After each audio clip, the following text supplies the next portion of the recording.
어이, 거기 아가씨. 눈치 없이 멀뚱멀뚱 서 있지 말고 이리 와서 고기 좀 뒤집지 그래. 탁한 막걸리 냄새가 훅 끼쳐왔다. 경기도 포천시 이동면 도평리의 번화가. 주말 저녁이라 왁자지껄한 갈비집 구석 테이블에서 날아온 목소리는 거칠고 불쾌했다. 강희수는 젓가락을 들여다 말고 천천히 고개를 돌렸다. 군복 상의를 벗어 의자에 걸쳐두고 러닝셔츠 바람으로 앉아있는 중년 사내. 벌겋게 달아오른 얼굴에는 개기름이 번들거렸고 눈빛은 이미 반쯤 풀려 있었다. 그의 어깨 너머 의자에 걸린 전투복에는 무궁화 3개가 박힌 계급장이 삐딱하게 매달려 있었다. 대령. 연대장급 지휘관이다. 저 말씀이십니까? 강희수가 차분하게 되묻자 사내는 젓가락으로 허공을 삿대질하며 낄낄거렸다. 그래, 너 말이야. 여기 너 말고 또 누가 있어? 쯧쯧. 요즘 것들은 센스가 없어서 원. 군인 오빠들이 나라 지키느라 고생하는데 민간인이면 알아서 봉사하는 맛이 있어야지. 안 그래, 김소령? 아, 예. 지당하신 말씀입니다, 연대장님. 하하. 맞은편에 앉아있던 부관으로 보이는 남자가 비굴하게 웃음을 터뜨렸다. 강희수의 미간이 살짝 찌푸려졌다. 그녀는 오늘 비공식 암행 감찰을 위해 정복 대신 편안한 등산복 차림을 하고 있었다. 화장기 없는 얼굴에 질끈 묶은 머리. 겉모습만 보면 휴가 나온 여군 초급 간부나 인근 주민으로 보일 법했다.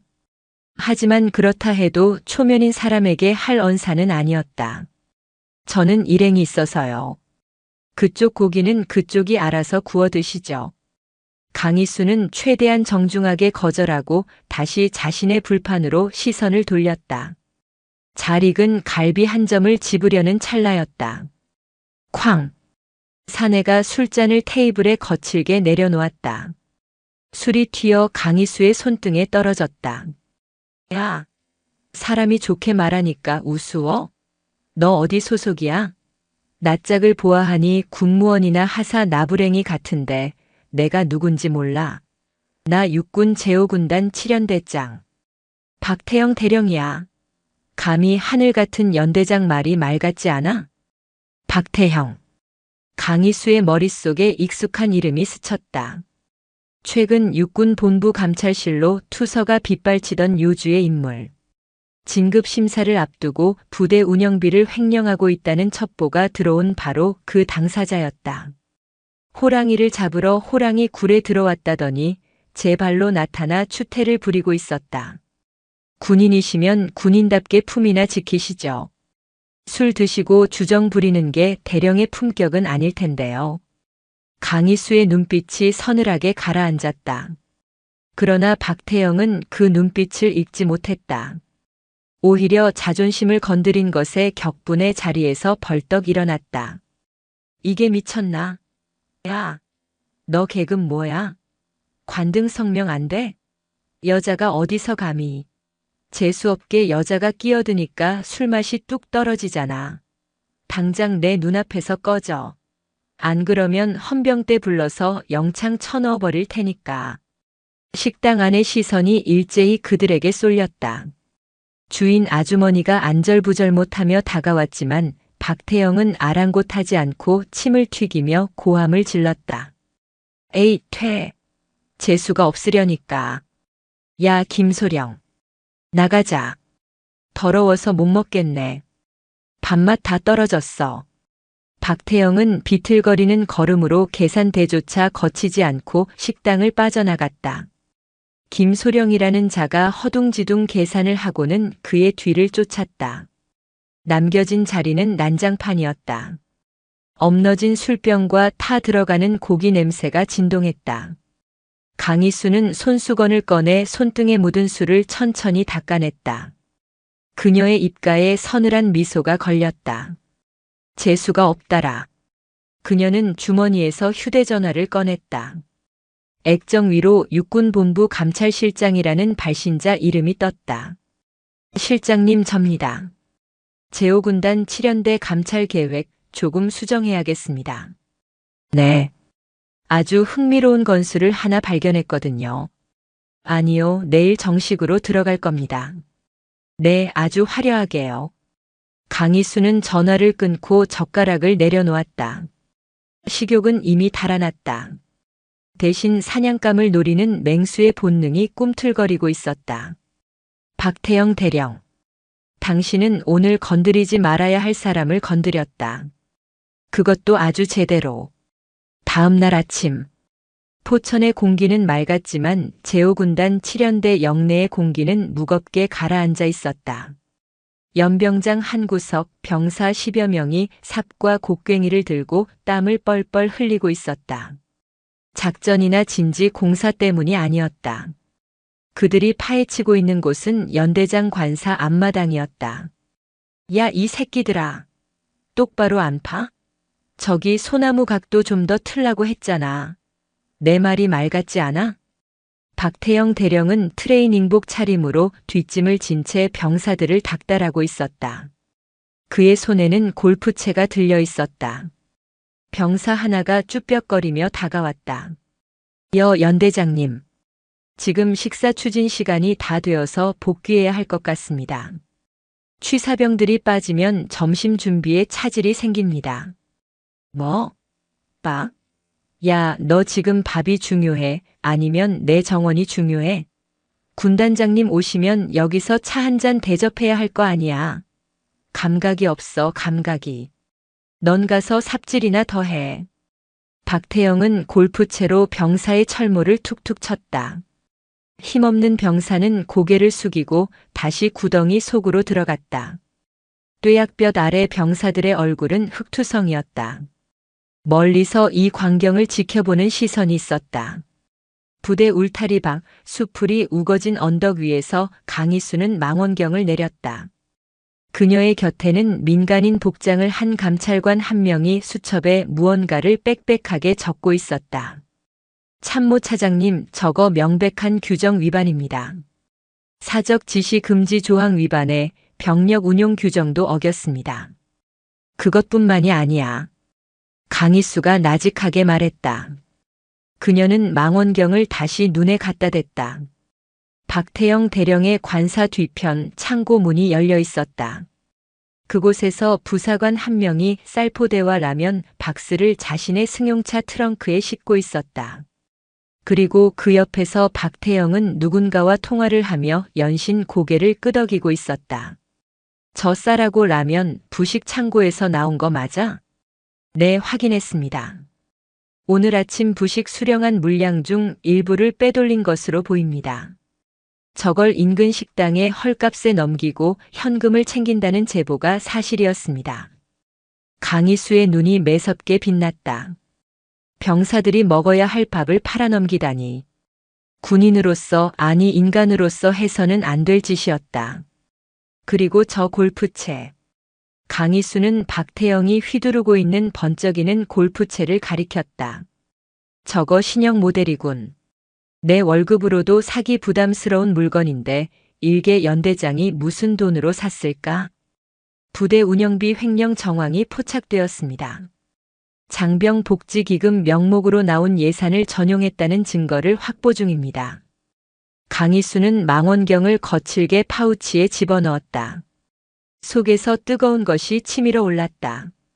어제 식당에서의 모욕은 개인적인 일이라 넘길 수 있었다.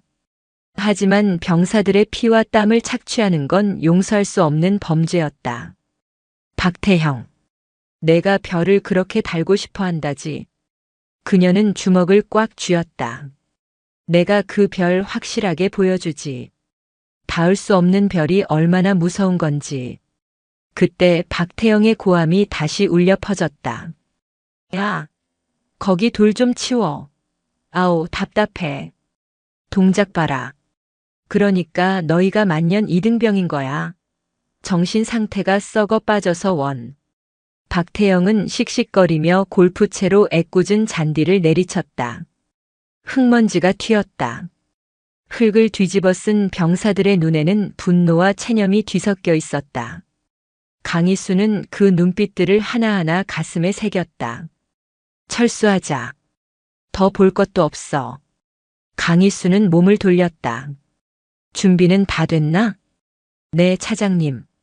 오늘 오후 2시입니다. 7연대 공식 방문 일정 잡혀 있습니다. 좋아. 박태영 대령에게 전해. 육군 본부에서 아주 귀한 손님이 가니 청소 좀 깨끗이 해두라고. 강희수의 인매가 서늘하게 비틀렸다. 그것은 폭풍 전야의 고요함이었다. 비상. 야, 다 튀어나와. 7연대 본청 복도가 떠나가라 고함이 터졌다. 박태영 대령이었다. 그는 방금 상급 부대에서 온 전화를 받고 얼굴이 하얗게 질려 있었다. 육군 참모 차장님이 오신단다. 그것도 오늘 오후에. 야, 작전과장. 애들 다 어디 갔어? 당장 집합시켜. 작전과장이 헐레벌떡 뛰어왔다. 연대장님, 병력들 지금 오전 교육 훈련 중입니다만. 훈련이 문제야? 차장님이 오신다잖아. 육군 넘버 2가 온다고. 내 진급이 달린 문제야, 알아들어? 당장 훈련 중지시키고 전 병력 집합시켜. 연병장 돌 싹 다 골라내고 본청 복도 광나게 닦아. 그리고 저기 입구 위병소 페인트 칠 다시 해. 색깔이 바랬잖아. 지금 말씀이십니까? 2시까지는 3시간도 안 남았습니다. 그러니까 빨리 하라는 거 아냐? 뛰어. 안 뛰면 내 군생활 여기서 끝낼 줄 알아. 박태영의 닭달에 7연대는 순식간에 아수라장이 되었다.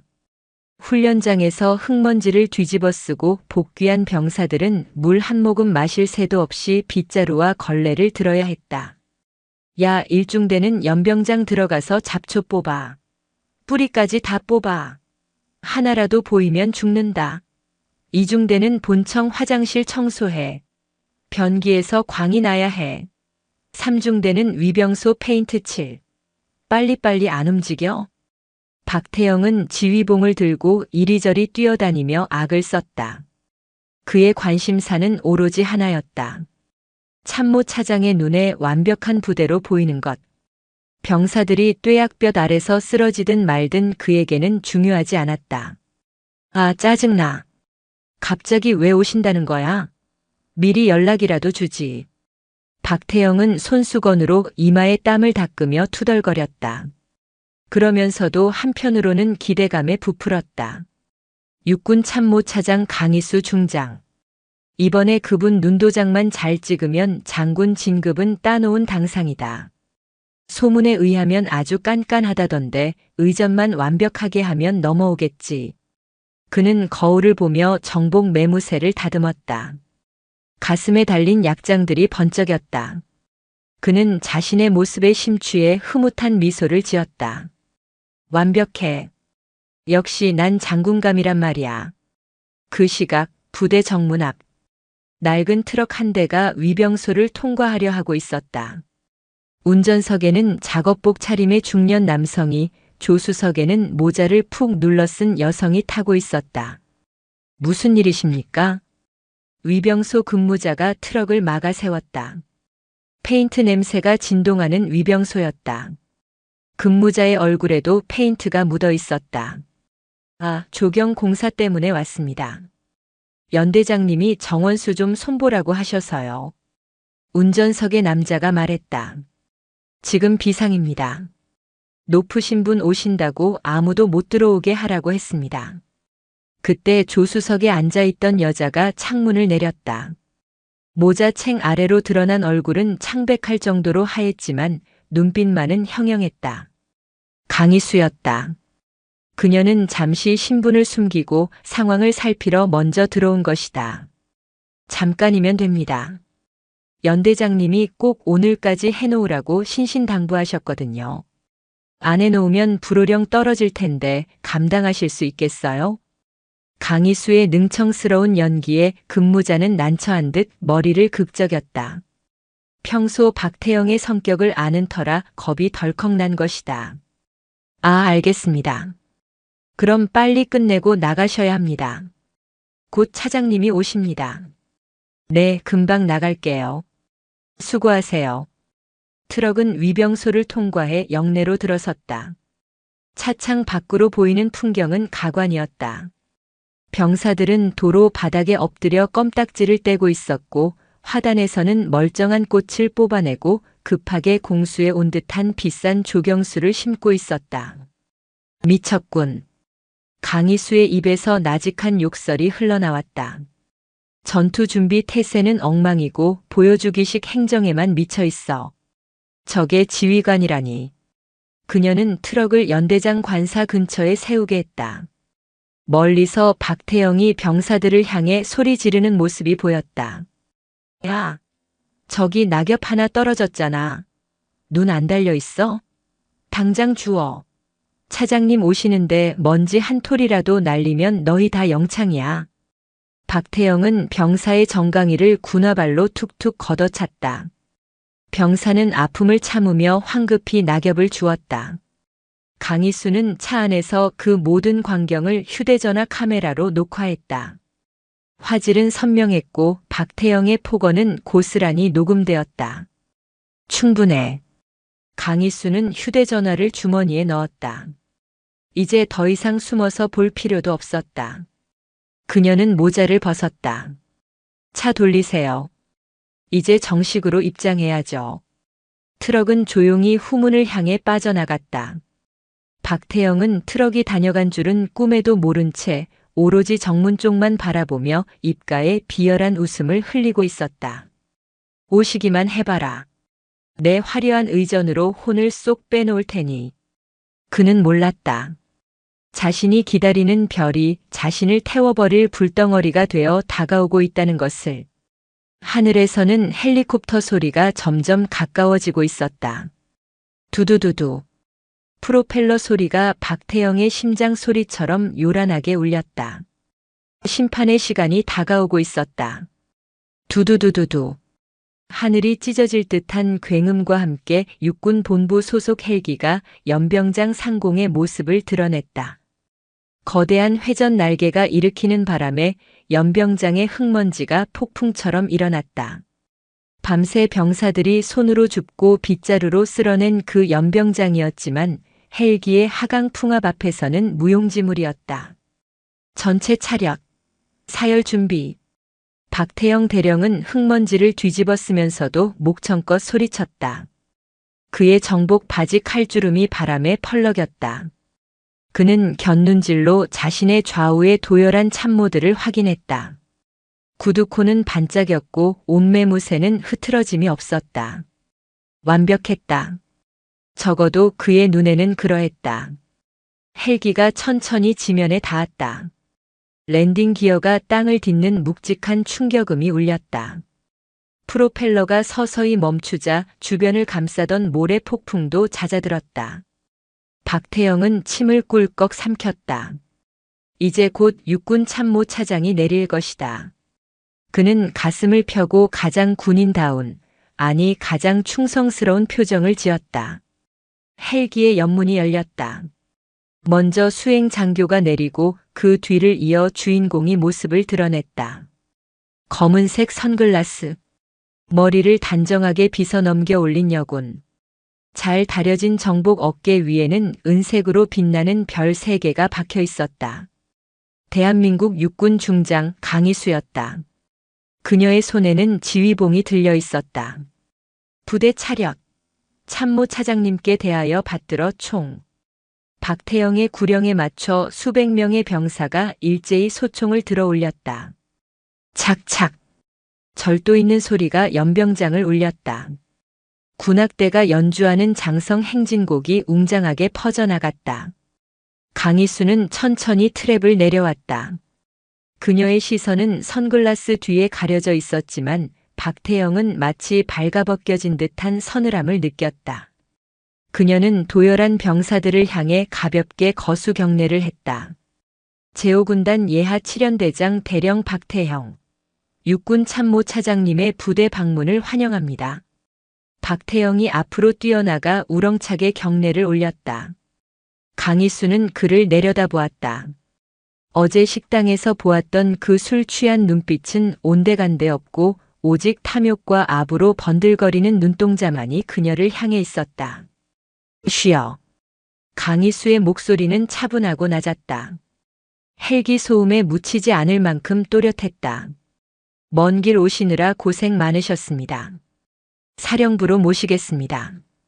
차장님을 위해 특별히 준비한 오찬과 브리핑이. 잠깐. 강희수가 지휘봉으로 어딘가를 가리켰다. 박태영의 시선이 그곳을 쫓았다. 그곳에는 행사를 위해 급하게 페인트 칠을 한 위병소 건물이 있었다. 페인트 냄새가 진동을 하는군. 병사들 두통이 심하겠어. 아, 예. 부대 환경 미화를 위해 어제 작업을 좀 했습니다. 냄새는 금방 빠질 겁니다. 박태영은 등줄기에 식은땀이 흐르는 것을 느꼈지만 애써 웃음을 지어 보였다. 강희수는 대답 대신 고개를 돌려 병사들을 바라보았다. 맨 앞줄에 서 있는 일병의 전투복 하의가 흑투성이었다. 밤새 잡초를 뽑느라 무릎을 꿇은 탓이었다. 그 옆에 서 있는 상병의 손은 빨갛게 부어 있었다. 독한 세제로 화장실 바닥을 맨손으로 닦은 흔적이었다. 강희수는 천천히 병사들 앞으로 걸어갔다. 박태영이 당황하여 뒤따랐다. 차장님, 사열대는 이쪽입니다만. 강희수는 듣지 못한 척 병사 바로 앞까지 다가갔다. 그녀는 흑투성이 일병의 눈을 똑바로 바라보았다. 일병은 긴장하여 눈동자를 굴렸다. 자네 이름이 뭔가? 이병, 김, 민, 수.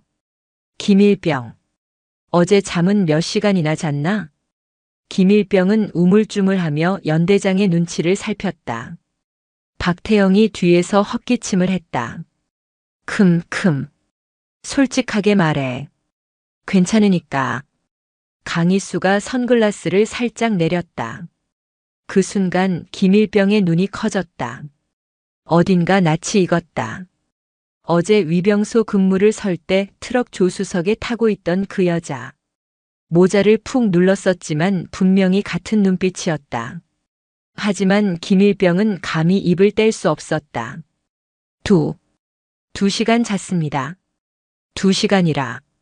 강희수는 다시 선글라스를 올렸다. 전투 준비 태세가 아주 훌륭하군. 적이 쳐들어오면 졸려서 총이나 쏠 수 있겠나? 죄송합니다. 자네가 죄송할 게 아니지. 잠을 안 재운 사람이 죄송해야지. 강희수는 의미심장한 말을 남기고 몸을 돌렸다. 박태영은 그 말이 자신을 향한 것인 줄도 모르고 병사의 군기가 빠져서 그렇다며 속으로 김일병을 저주했다. 연대장. 예, 참모 차장님. 오차는 취소한다. 밥맛이 없을 것 같아서. 예. 하지만 정성껏 준비했습니다. 이동면에서 제일 유명한 갈비로. 갈비? 강희수가 멈칫했다. 그녀의 입꼬리가 살짝 올라갔다. 갈비라. 이동갈비 참 맛있지. 그런데 나는 갈비 트라우마가 있어서 말이야. 술 취한 개가 지저대는 통에 체한 적이 있거든. 아, 그런 안타까운 사연이 있으셨군요. 저희 부대 식당은 아주 조용하고 쾌적합니다. 걱정하지 않으셔도 됩니다. 박태영은 아무것도 모른 채 아부를 떨었다. 강희수는 쓴웃음을 삼켰다. 그래? 그럼 브리핑 룸으로 가지. 자네가 얼마나 부대를 잘 관리했는지 보고 싶군. 예, 완벽하게 준비했습니다. 박태영은 안도의 한숨을 내쉬며 앞장섰다. 그는 몰랐다. 자신이 안내하는 곳이 브리핑 룸이 아니라 자신의 처형장이라는 사실을. 강희수의 뒤를 따르는 수행관의 손에는 두툼한 서류 가방이 들려 있었다. 그 안에는 박태영의 군 생활을 끝장낼 시한폭탄이 들어 있었다. 연대 본청 대회의실. 고급스러운 가죽 소파와 대리석 테이블. 박태영이 자신의 위세를 과시하기 위해 집무실보다 더 공들여 꾸민 공간이었다. 강희수는 상석에 앉아 찻잔을 내려다보았다. 찻잔 속에는 맑은 녹차가 일렁이고 있었다. 차장님, 이 녹차는 지리산에서 직접 공수한 최고급 우전입니다. 향이 아주 좋습니다. 박태영은 두 손을 모으고 공손하게 말했다. 그의 이마에는 송골송골 땀이 맺혀 있었다. 오찬을 거부한 강희수의 의중을 파악하기 어려웠기 때문이다. 좋은 차로군. 병사들이 마시는 물은 녹물이라던데 연대장은 좋은 차를 마시는구만. 강희수의 첫마디에 박태영의 표정이 굳어졌다. 아, 그건 오해십니다. 배관 공사 예산이 부족해서. 예산이 부족하다? 이상하군. 자네 관사 앞마당에 심은 소나무 한 그루 값이면 중대 하나 배관을 싹 다 교체하고도 남을 텐데. 박태영의 눈동자가 심하게 흔들렸다. 그녀가 관사 조경 공사를 어떻게 알고 있는 것일까? 저 차장님. 그건 제 사비로. 사비? 박 대령, 자네 월급 명세서를 내가 떼어봤네. 자네 연봉으로 그 비싼 소나무와 골프채, 그리고 매일 밥 마시는 고급 양주값을 감당할 수 있나? 강희수는 찻잔을 소리나게 내려놓았다. 쨍그랑. 맑은 소리가 회의실의 정적을 깨뜨렸다. 본론만 말하지. 어제 저녁 이동면 승진갈비 식당. 그 단어가 나오는 순간 박태영의 얼굴이 사색이 되었다. 거기서 회식을 했더군. 아주 거하게. 예, 뭐. 부하들 격려 차원에서. 격려라. 부하들에게 폭탄주를 강요하고 옆 테이블 손님에게 행패를 부리는 게 자네식 격려인가? 박태영은 머릿속이 하얘졌다. 어제 일이 기억났다. 술에 취해 어떤 여자에게 시비를 걸었던 기억. 하지만 그 여자는 촌스러운 등산복 차림의 민간인이었다. 설마. 설마. 그 자리에 계셨습니까? 누군가에게 보고를 받으신 겁니까? 박태영은 누군가 자신을 찔렀다고 생각했다. 강희수는 천천히 선글라스를 벗었다. 그리고 정모도 벗어 테이블 위에 올려두었다. 그녀의 맨얼굴이 드러났다. 화장기 없는 얼굴. 어제 식당에서 보았던 그 얼굴이었다. 다만 지금은 헐렁한 등산복 대신 별 3개가 빛나는 정복을 입고 있을 뿐이었다. 아. 박태영의 입에서 탄식이 흘러나왔다. 다리에 힘이 풀려 주저앉을 뻔했다. 기억이 나나 보군. 술맛 떨어지게 여자가 끼어든다. 아가씨가 고기 좀 구워봐.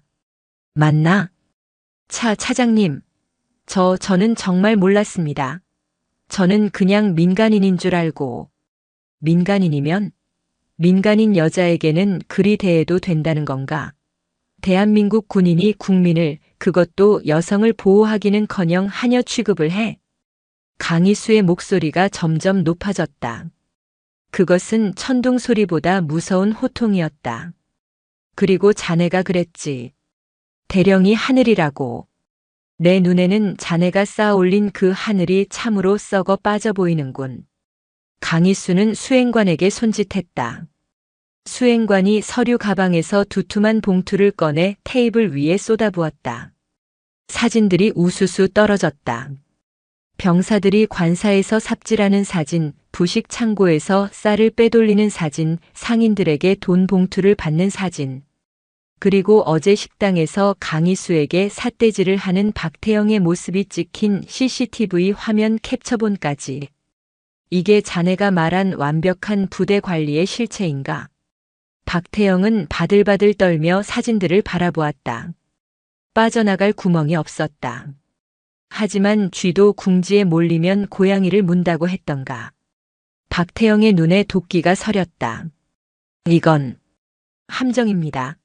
차장님이 신분을 속이고 저를 유도 신문하신 겁니다. 이건 불법 사찰입니다. 함정? 내가 자네에게 쌀을 훔치라고 시켰나? 병사들을 노예처럼 부리라고 시켰나? 자네 스스로 판 무덤에 자네가 들어간 거야. 제가 누군지 아십니까? 저 육사 출신입니다. 제 동기들이 국방부에 깔려 있습니다. 이런 식으로 저를 옷 벗기려 하시면 차장님도 무사하지 못하실 겁니다. 박태영은 악을 쓰며 발악했다. 그는 아직 상황 파악이 덜 되어 있었다. 강희수가 단순히 계급만 높은 여자가 아니라는 것을, 강희수는 헛웃음을 터뜨렸다. 동기? 그래, 자네 동기들. 그 친구들이 이 증거들을 보고도 자네 편을 들어줄까? 아니면 썩은 동아줄이라며 제일 먼저 끊어버릴까? 강희수는 자리에서 일어났다. 그녀의 그림자가 박태영을 덮쳤다. 착각하지 마. 나는 자네를 옷 벗기러 온 게 아니야. 자네를 법의 심판대 위에 세우러 온 거지. 군형법 제64조 상관 모욕, 제72조 군수품 횡령, 제62조 직권남용 가혹행위. 그녀는 손가락을 하나씩 접으며 죄목을 읊었다. 자네 군복 벗는 걸로 안 끝나.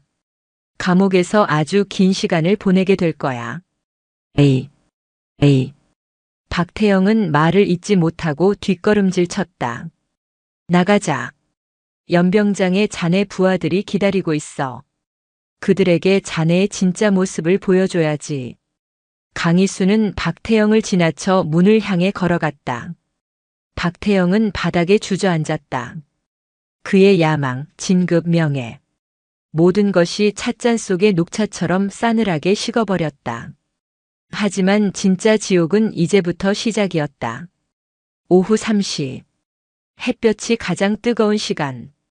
연병장에는 7연대 전 병력이 집합해 있었다. 그들은 영문도 모른 채 땡볕 아래서 1시간째 대기 중이었다. 단상 위에는 마이크 하나만 덩그러니 놓여 있었다. 웅성거리는 병사들 사이로 본청 문이 열리고 강희수 참모차장이 걸어 나왔다. 그 뒤로 헌병대원 2명이 박태영 대령의 양팔을 붙잡고 끌고 나오고 있었다. 박태영은 정모도 쓰지 못한 채 머리는 산발이 되고 정복 단추는 풀어진 처참한 몰골이었다. 저게 뭐야? 연대장님 아니야? 헌병대? 무슨 일이지? 병사들이 술렁이기 시작했다. 하늘 같은 연대장이 죄인처럼 끌려 나오는 모습은 충격 그 자체였다.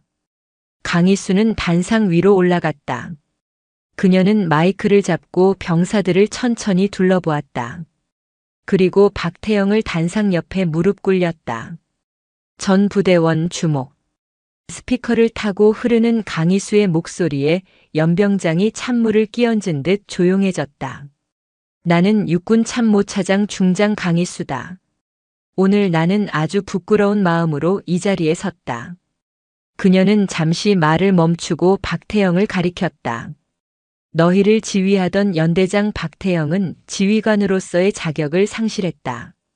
그는 너희가 피땀 흘려낸 세금으로 산 쌀과 고기를 횡령하여 자신의 배를 채웠고 나라를 지켜야 할 너희의 손에 총 대신 삽과 빗자루를 들려 자신의 앞마당을 꾸미게 했다. 병사들의 눈이 커졌다. 소문으로만 돌던 이야기들이 사실로 확인되는 순간이었다. 곳곳에서 분노 섞인 탄식이 터져나왔다. 또한 그는 자신의 진급을 위해 너희를 혹사시켰으며 계급을 권력으로 착각하여 무고한 사람들을 짓밟았다. 군인은 국가와 국민을 위해 존재한다. 하지만 박태영은 오직 자기 자신만을 위해 군복을 입었다. 강희수는 박태영에게 다가갔다. 박태형, 자네가 그토록 원하던 별. 그래, 별을 보여주마. 그녀는 자신의 어깨에 있는 계급장을 가리켰다. 이 별은 권력이 아니다. 책임이다. 수많은 부하들의 목숨을 책임지는 무게란 말이다.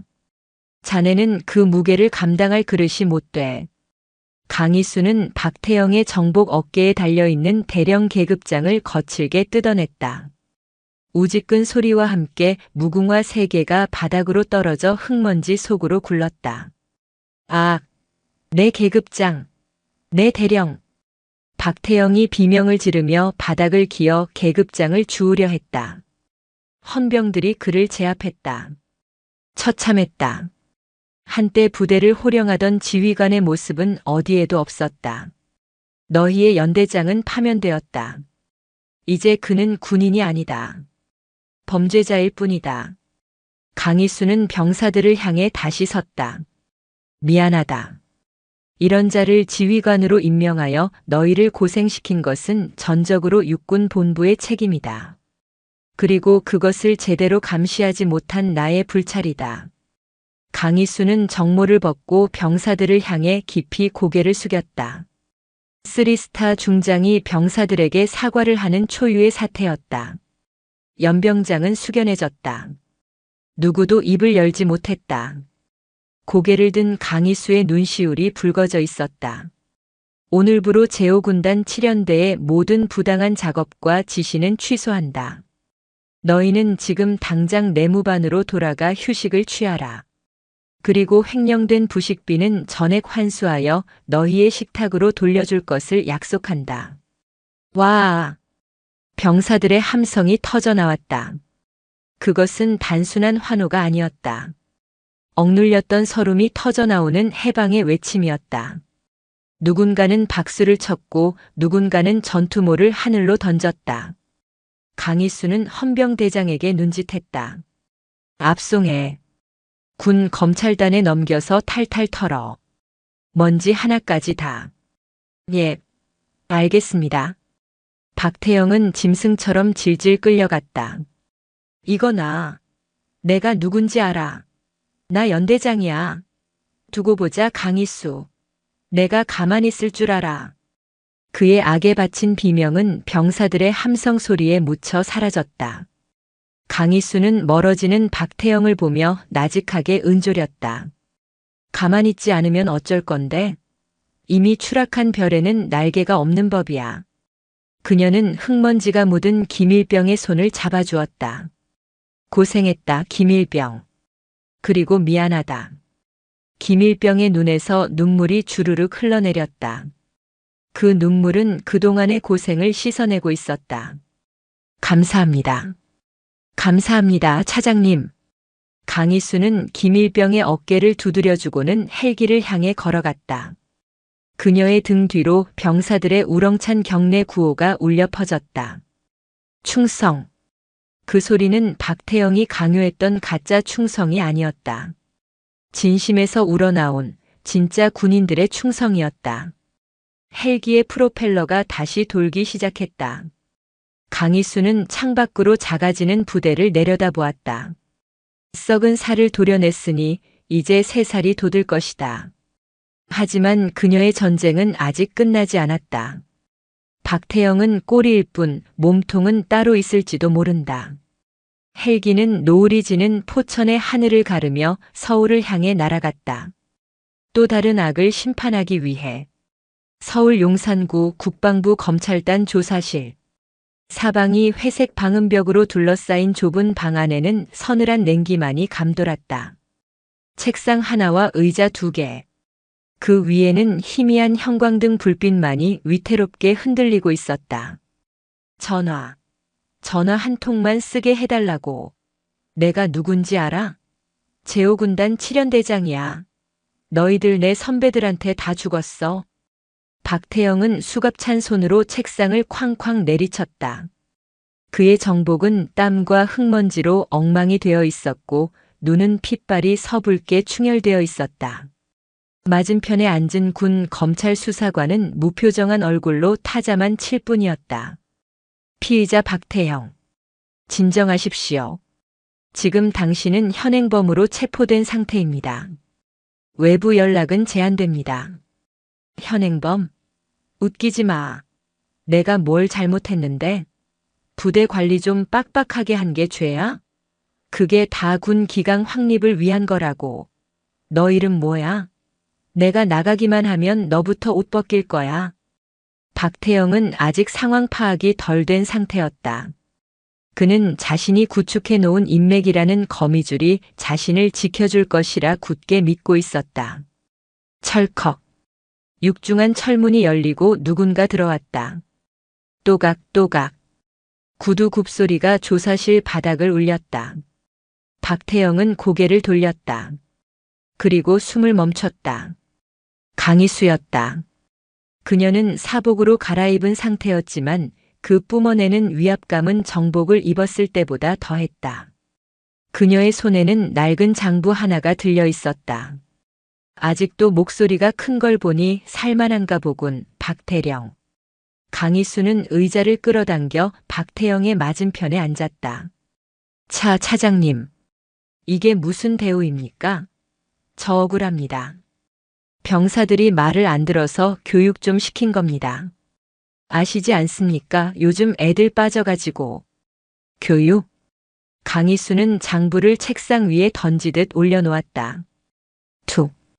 이것도 교육의 일환인가? 박태영의 시선이 장부에 꽂혔다. 표지에 도평리 상가 번영회 기부금 관리 대장이라고 적힌 낡은 노트였다. 박태영의 동공이 지진이라도 난 듯 흔들렸다. 이걸 어디서? 자네 관사 안방, 침대 매트리스 및 아주 고전적인 장소에 숨겨뒀더군.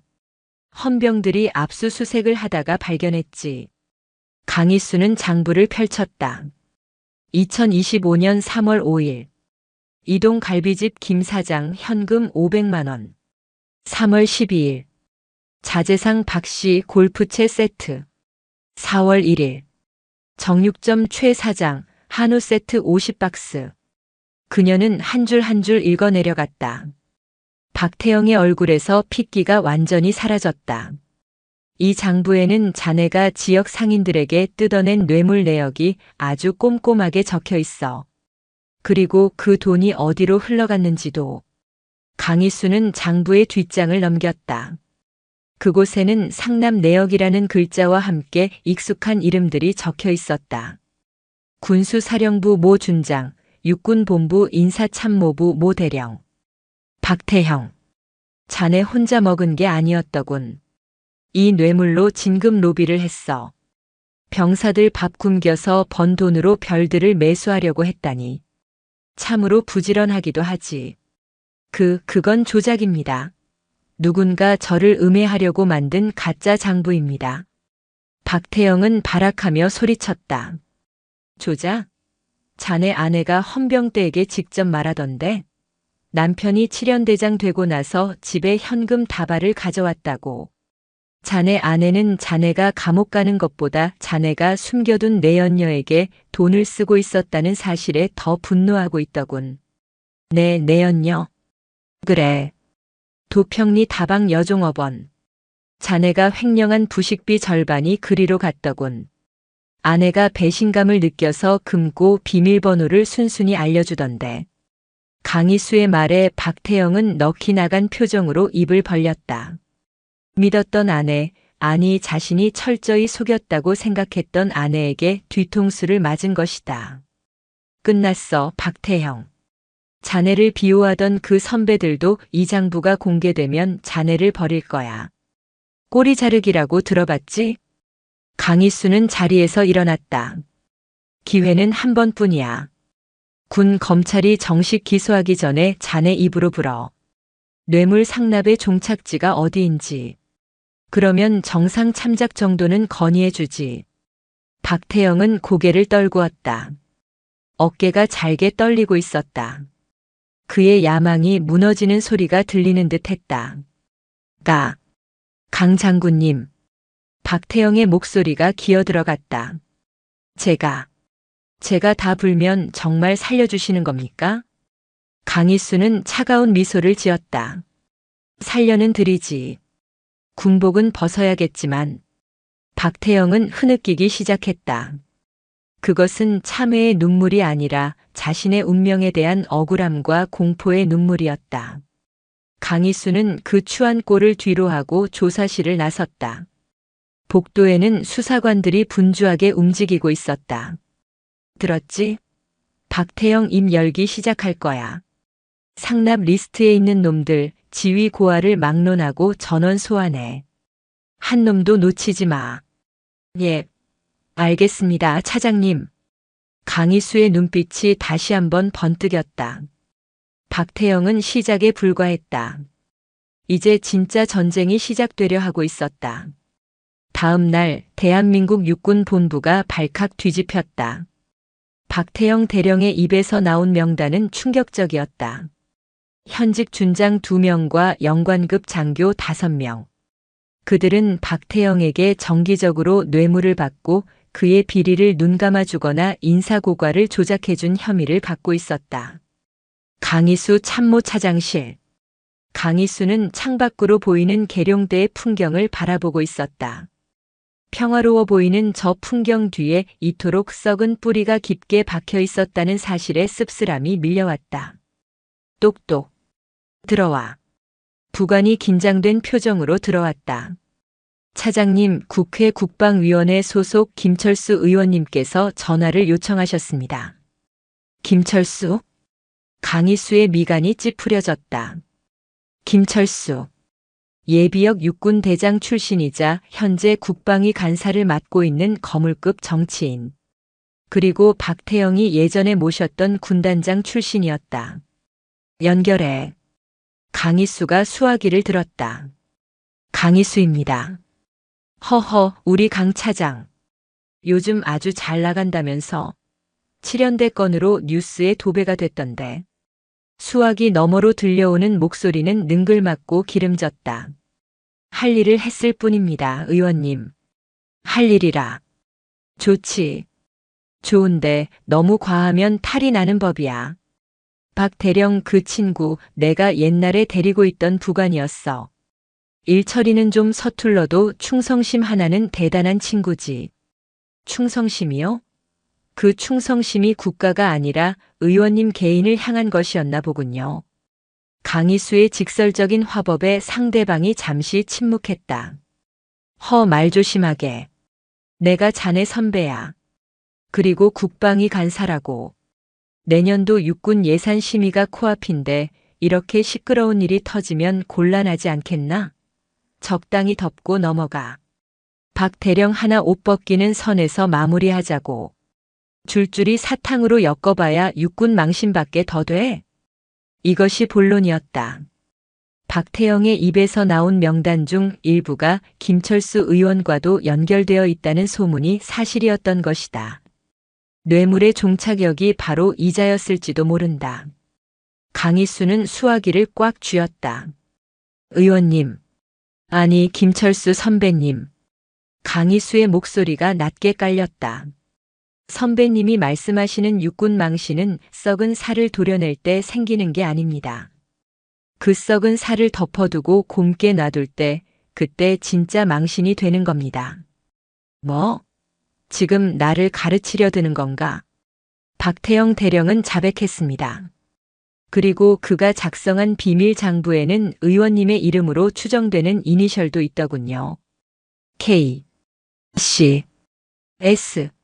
매달 500만 원씩 골프 접대비 명목으로. 전화기 너머에서 거친 숨소리가 들려왔다. 너 지금 그걸 믿어? 그따위 쪽지 한 장으로 나를 건드리겠다고. 내가 가만히 있을 것 같아? 너 옷 벗고 싶어 환장했어? 협박은 통하지 않습니다. 저는 대한민국 육군 참모차장입니다.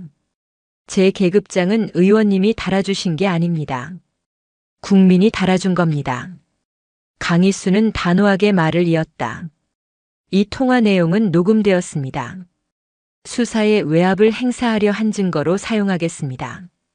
야, 강희수, 너 미쳤어? 당장 지워. 야, 딸깍. 강희수는 미련 없이 수화기를 내려놓았다. 심장이 쿵쾅거렸다. 거대한 권력과의 전면전 선포였다. 하지만 두렵지 않았다. 그녀의 뒤에는 든든한 병사들이 그리고 정의가 있었다. 부관. 예, 차장님. 군 검찰단장에게 연락해. 김철수 의원에 대한 수사 협조 공문을 국회에 발송하라고. 그리고 언론 브리핑 준비해. 성역 없는 수사 끝까지 간다고 발표한다. 알겠습니다. 멋지십니다, 차장님. 부관의 눈이 존경심으로 반짝였다. 강희수는 다시 창밖을 바라보았다. 하늘은 여전히 맑았다. 썩은 뿌리를 뽑아내기 딱 좋은 날씨였다. 한 달 뒤 경기도 용산 군사법원 대법정. 법정 안은 방청객과 취재진으로 발 디딜 틈이 없었다. 병사 착취 및 뇌물 수수 사건의 결심 공판이 열리는 날이었다. 피고인석에는 수의를 입은 박태영이 고개를 숙인 채 앉아 있었다.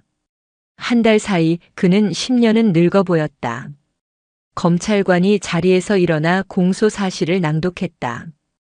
피고인 박태영은 연대장이라는 지위를 이용하여 병사들을 사적인 노역에 동원하고 부대 운영비와 부식비를 횡령하여 착복했습니다. 또한 이를 무마하기 위해 상급자들에게 뇌물을 공여한 혐의가 명백합니다. 이에 군 검찰은 피고인에게 징역 10년을 구형합니다. 방청석이 술렁거렸다. 징역 10년. 군사 재판치고는 상당히 무거운 형량이었다. 변호인이 벌떡 일어났다. 재판장님, 피고인은 깊이 반성하고 있습니다. 또한 그동안 국가를 위해 헌신한 공로를 참작해 주시길 바랍니다. 그리고 피고인 역시 상부의 관행적인 압박에 시달리다 어쩔 수 없이 관행 같은 소리 하고 있네. 방청석 맨 앞줄에서 누군가 소리쳤다. 휠체어를 탄 노인이었다. 박태영에게 뇌물을 상납했던 이동면의 상인 대표였다. 우리 가게 털어가면서 그게 관행이야? 우리 아들 같은 군인들 밥 뺏어 먹는 게 관행이냐고. 정숙하세요. 퇴정시킵니다. 재판장이 의사봉을 두드렸다. 법정안은 팽팽한 긴장감에 휩싸였다. 이때 증인석 문이 열리고 한 병사가 걸어 나왔다. 말끔한 정복 차림의 김민수 일병이었다. 그는 잔뜩 긴장한 표정이었지만 눈빛만은 흔들리지 않았다. 증인 선서하십시오. 김민수 일병은 떨리는 손을 들어 선서를 마쳤다. 검찰관이 물었다. 증인. 사건 당일 피고인이 증인에게 어떤 지시를 했습니까? 김 일병은 잠시 침을 삼키고 입을 열었다. 연대장님은 아니, 피고인은 저에게 잠을 자지 말고 연병장 잡초를 뽑으라고 지시했습니다. 참모 차장님이 오시니 먼지 한 톨도 없어야 한다고. 발로 제 정강이를 걷어찼습니다. 김일병의 목소리가 조금씩 커졌다. 저희는 밥도 제대로 못 먹었습니다. 부식 창고가 비어서 라면 하나를 둘이서 나눠 먹으며 작업했습니다. 피고인은 저희가 배고프다고 하자 정신력이 썩어서 배가 고픈 거다라고 했습니다. 방청석 곳곳에서 훌쩍이는 소리가 들렸다. 취재진의 카메라 플래시가 쉴 새 없이 터졌다. 박태영은 고개를 들지 못했다. 하지만 김일병이 말을 이었다. 하지만 강희수 차장님은 달랐습니다. 흑투성이인 제 손을 잡아주셨습니다. 높으신 분들은 다 똑같을 줄 알았는데 군인이 군인답게 대우받는 게 무엇인지 처음 알았습니다. 김일병은 눈물을 글썽이며 강희수가 앉아있는 방청석 쪽을 바라보았다.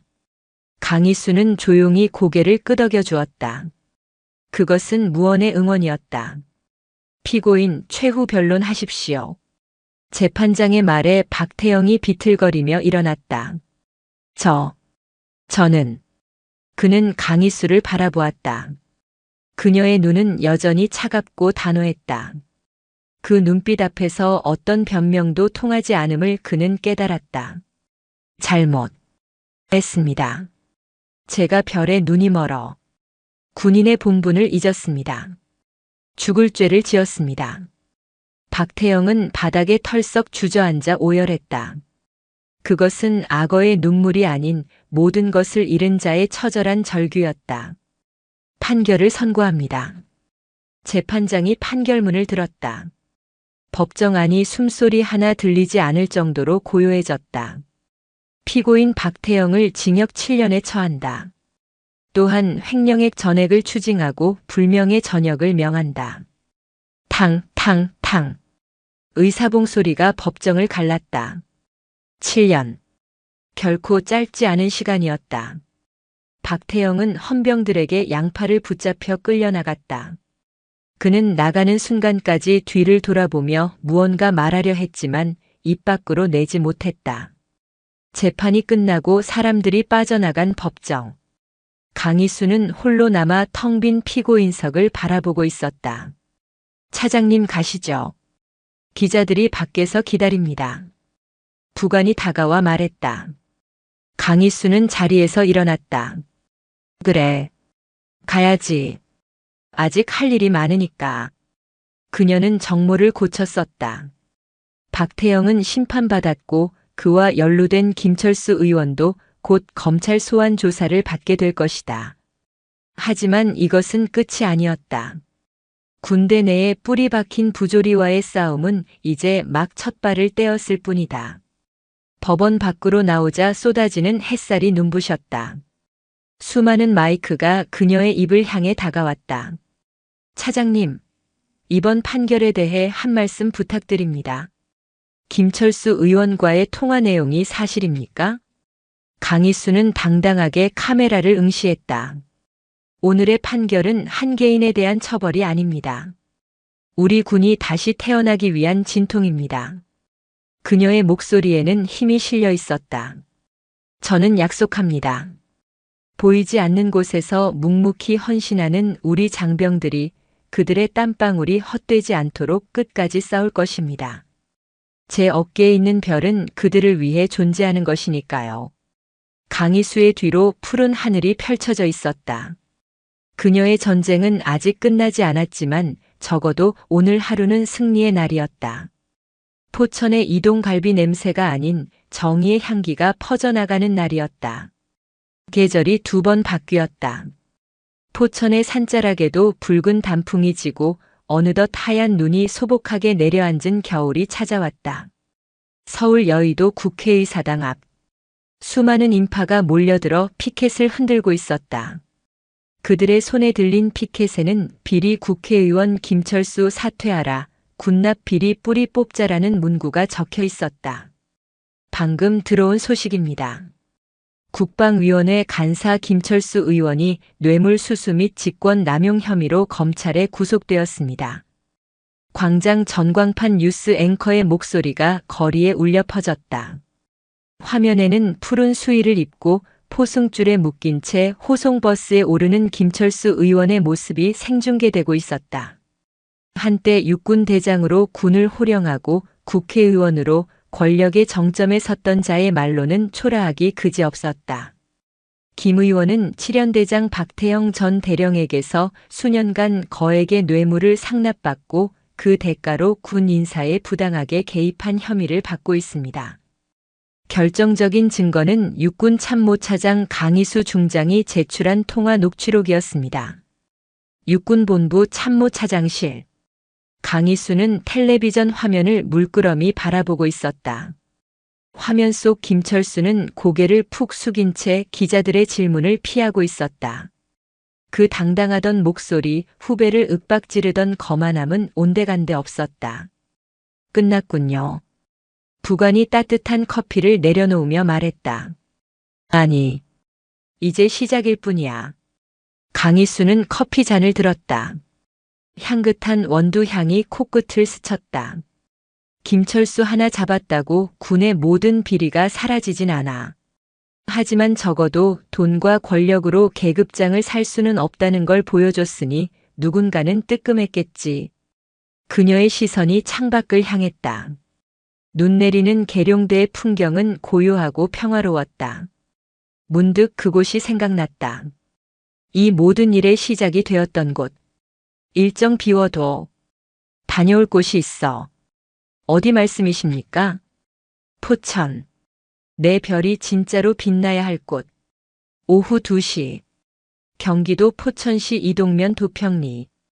제5군단 7연대 위병소 앞에는 하얀 눈이 쌓여 있었다. 하지만 예전과 달리 병사들이 눈을 치우느라 고통받는 모습은 보이지 않았다. 제설차가 굉음을 내며 도로의 눈을 시원하게 밀어내고 있었고 병사들은 따뜻한 방한복을 입고 위병소 안에서 근무를 서고 있었다. 검은색 관용차가 위병소 앞에 멈춰 섰다. 충성. 어떤 용무로 오셨습니까?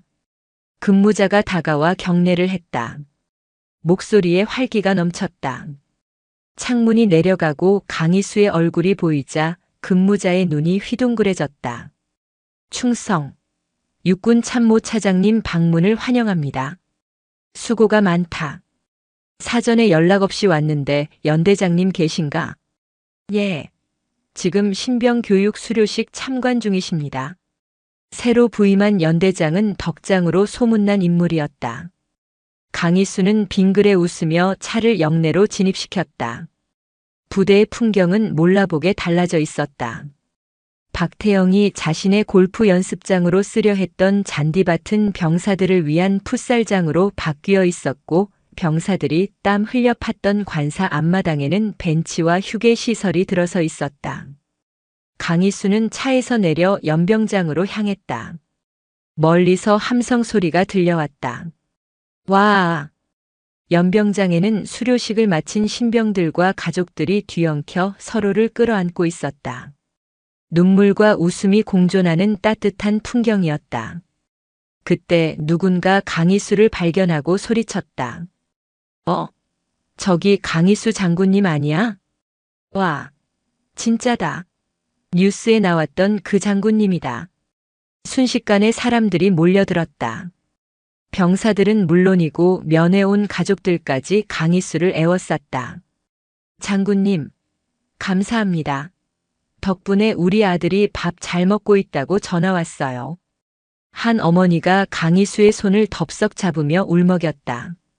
제 아들이 여기 오기 전에 뉴스 보고 얼마나 걱정했는지 모릅니다. 그런데 지금은 살이 쪄서 돼지가 됐어요.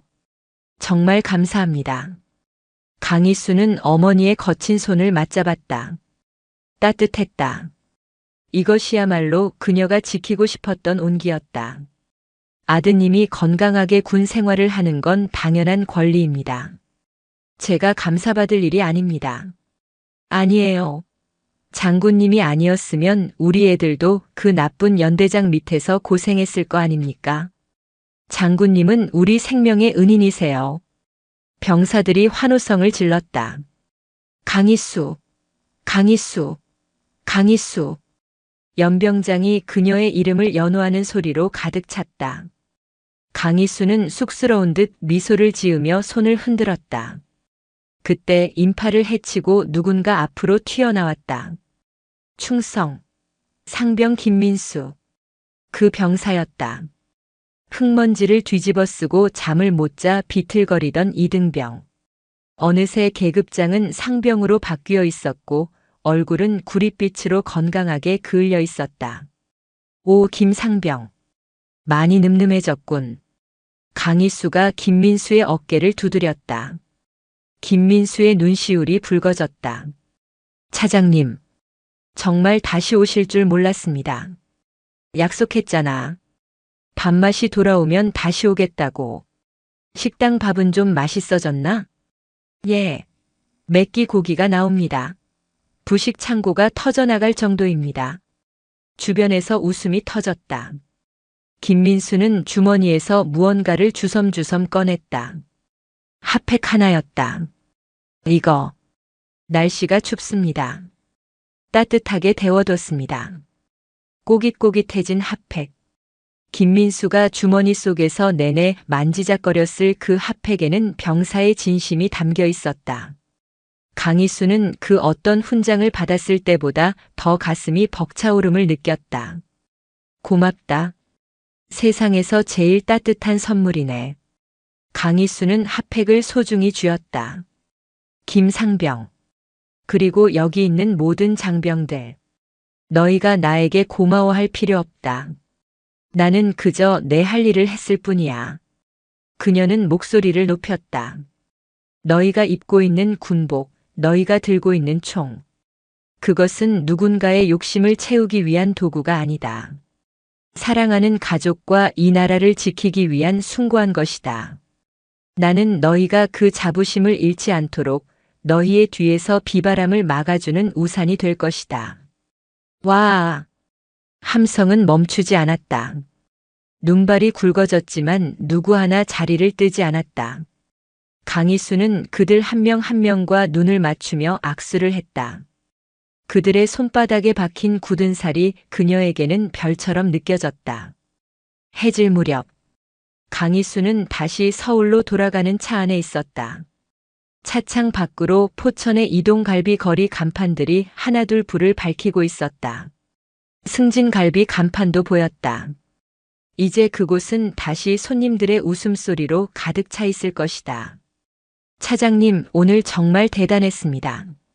병사들이 그렇게 좋아하는 건 처음 봤습니다. 운전병이 백미러로 강희수를 보며 말했다. 나도 처음이야. 별 3개 달고 행가래 받을 뻔했네. 강희수가 피식 웃었다. 그녀는 주머니 속의 핫팩을 다시 꺼내 보았다. 아직 온기가 남아 있었다. 그녀의 눈길이 자신의 어깨에 머물렀다. 번쩍이는 계급장. 사람들은 이것을 별이라고 부른다. 누구나 달고 싶어 하고 달고 나면 하늘 높은 줄 모르고 목이 뻣뻣해지는 그 별. 하지만 강희수는 깨달았다. 진짜 별은 이 쇳덩어리가 아니라는 것을. 어두운 밤바다를 항해하는 배에게 등대가 필요하듯 힘든 군 생활을 하는 병사들에게는 믿고 의지할 수 있는 지휘관이 필요하다. 자신의 영달을 위해 빛나는 별이 아니라 병사들의 앞길을 비춰주는 별. 비록 화려하지 않아도 보이지 않는 곳에서 묵묵히 그들을 지키는 별. 그것이 그녀가 선택한 길이었다. 박태영은 지금쯤 뭘 하고 있을까? 강희수가 혼잣말처럼 중얼거렸다. 교도소 독방에서 뼈저리게 후회하고 있겠지요. 아니면 아직도 억울해하고 있을까요? 후회했으면 좋겠군. 별은 떨어지면 돌멩이에 불과하지만 사람은 넘어져도 다시 일어서면 사람이니까. 강희수는 창문을 살짝 내렸다. 차가운 겨울 바람이 들어와 머리카락을 흐트렸다. 밤하늘에는 구름이 걷히고 진짜 별들이 하나둘 모습을 드러내고 있었다. 가자. 내일은 전방 GOP 부대를 가봐야겠어. 거기도 보일러가 고장났다는 민원이 들어왔거든. 예. 내일은 일요일입니다, 차장님. 좀 쉬셔야. 군인에게 휴일이 어디 있어? 우리 애들이 춥다는데. 강희수는 다이어리를 펼쳤다. 빼곡하게 적힌 메모들. 그것은 권력의 기록이 아니라 사랑의 기록이었다. 차는 어둠을 뚫고 서울을 향해 질주했다. 그 뒷모습이 마치 밤하늘을 가로지르는 유성처럼 빛났다. 보이지 않는 곳에서 가장 밝게 빛나는 강희수라는 이름의 별이었다.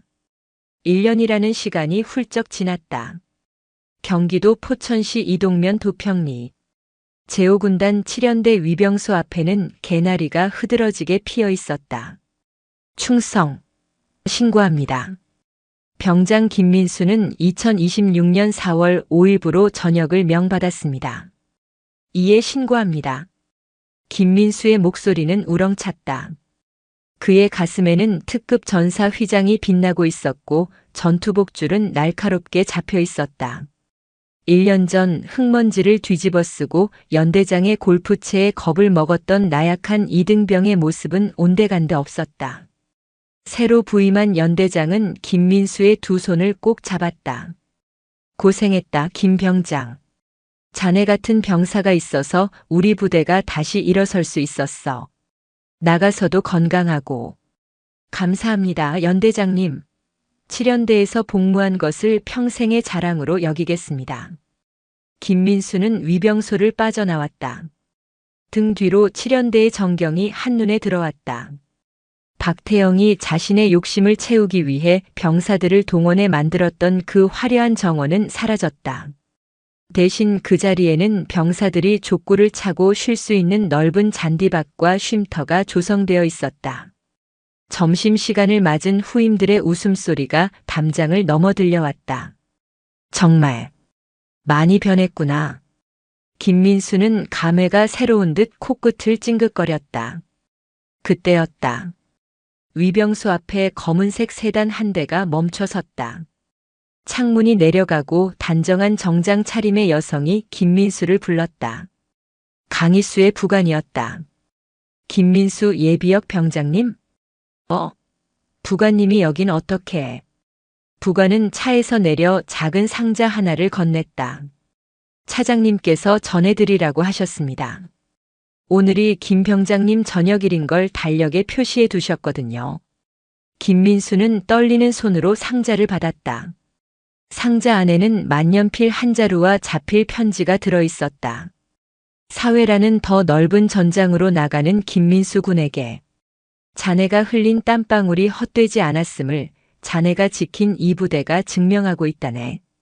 군복은 벗지만 자네가 보여준 용기는 영원히 남을 거야. 부디 사회에서도 그 올곧은 심성을 잃지 말고 누군가에게 힘이 되는 사람이 되어주게. 자네의 앞날에 무운을 빈다. 대한민국 육군 참모차장 강희수. 김민수는 위병소 앞에서 펑펑 울었다. 저녁의 기쁨보다 자신 같은 일개 병사를 잊지 않고 기억해준 지휘관의 마음에 가슴이 미어졌다. 그는 만년필을 가슴에 품고 위병소를 향해 그리고 멀리 계룡대가 있을 남쪽 하늘을 향해 마지막 경례를 올렸다. 충성. 감사합니다. 정말 감사합니다. 그의 경례는 그 어느 때보다 절도 있고 아름다웠다. 봄바람이 그의 머리카락을 부드럽게 어루만졌다. 그것은 강희수가 보내는 작별 인사 같았다. 대전 유성구 국립대전현충원. 비가 추적추적 내리는 늦은 오후였다. 강희수는 우산도 쓰지 않은 채 장군 묘역이 아닌 사병 묘역의 비석들 사이를 걷고 있었다. 그녀의 정복은 빗물에 젖어 짙은 녹색으로 변해 있었지만 어깨 위에 별 3개는 빗방울을 머금고 더욱 영롱하게 빛났다. 강희수는 어느 비석 앞에서 걸음을 멈췄다. 육군 병장 박철수 조국을 위해 산화하다. 오래전 그녀가 소대장 시절 작전 중에 잃었던 부하의 묘비였다. 그녀는 장갑 낀 손으로 비석에 묻은 흙을 닦아냈다.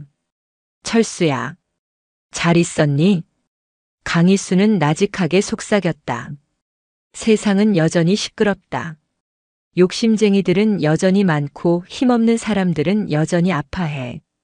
내가 잡은 놈 하나는 빙산의 일각일 뿐이겠지. 그녀는 쓴웃음을 지었다. 김철수 전 의원과 박태영 전 대령은 실형을 선고받고 복역 중이었다. 하지만 그들의 빈자리는 또 다른 권력욕을 가진 이들이 채우려 호시탐탐 노리고 있었다. 최근 정치권에서는 강희수에게 러브콜을 보내고 있었다. 부패를 척결한 국민 영웅 이미지를 이용해 선거에 내세우려는 속셈이었다. 국방부 장관직을 제의하는 이들도 있었다. 사람들은 나더러 더 높은 곳으로 올라가라고 하더구나. 정치를 하라느니 장관이 되라느니. 강희수는 비석 위에 작은 국화 한 송이를 올려두었다. 하지만 나는 여기가 좋다. 군복 입은 군인으로 남는 게 좋아. 그녀는 알고 있었다. 자신이 정치판에 뛰어드는 순간 자신이 훈장처럼 달고 있는 이 별이 변질될 것임을. 누군가를 밟고 올라가야 하는 권력의 별이 아니라 누군가를 지켜주는 책임의 별로 남고 싶었다. 차장님 감기 드십니다. 뒤에서 우산을 들고 서 있던 부관이 걱정스러운 목소리로 말했다. 괜찮아. 입이 시원하잖아. 묵은 때가 다 씻겨 내려가는 것 같고. 강희수는 뒤를 돌아보았다. 수만 개의 하얀 비석들이 끝없이 펼쳐져 있었다. 이름 없이 죽어간 병사들, 조국을 위해 젊음을 바친 청춘들. 부관. 예, 차장님. 저 비석들 좀 봐. 저게 진짜 별들이야. 밤하늘에 떠 있는 별보다 더 빛나는 우리 대한민국을 지탱하는 진짜 별들. 그녀의 눈시울이 빗물과 섞여 촉촉해졌다. 내 어깨에 있는 이건. 그녀는 자신의 계급장을 만지작거렸다. 저 별들에게 부끄럽지 않게 살라고 달아준 무거운 멍에일 뿐이야. 강희수는 자세를 바로 잡았다. 그리고 수많은 비석을 향해 거수 경례를 올렸다. 충성. 빗소리만이 고요한 현충원을 채웠다. 그녀의 경례는 길게 이어졌다. 살아있는 별이 죽어서 별이 된 이들에게 바치는 최고의 예우였다. 비가 그치고 구름 사이로 햇살이 비치기 시작했다. 강희수는 젖은 정복을 털고 돌아섰다. 가자. 내일은 전방부대 제설작전 지원 계획을 짜야 해. 올해는 눈이 많이 온다더군. 예, 알겠습니다. 강희수는 다시 일상으로 그녀의 전장으로 돌아가고 있었다. 화려한 권력의 길 대신 병사들과 함께 땀 흘리는 좁은 길을 택한 그녀. 그녀의 뒷모습이 석양을 받아 길게 늘어졌다. 세상이 아무리 어두워도 보이지 않는 곳에서 묵묵히 빛을 내는 별이 있기에 대한민국은 오늘도 안녕할 것이다. 그녀 강희수라는 별이 떠 있는 한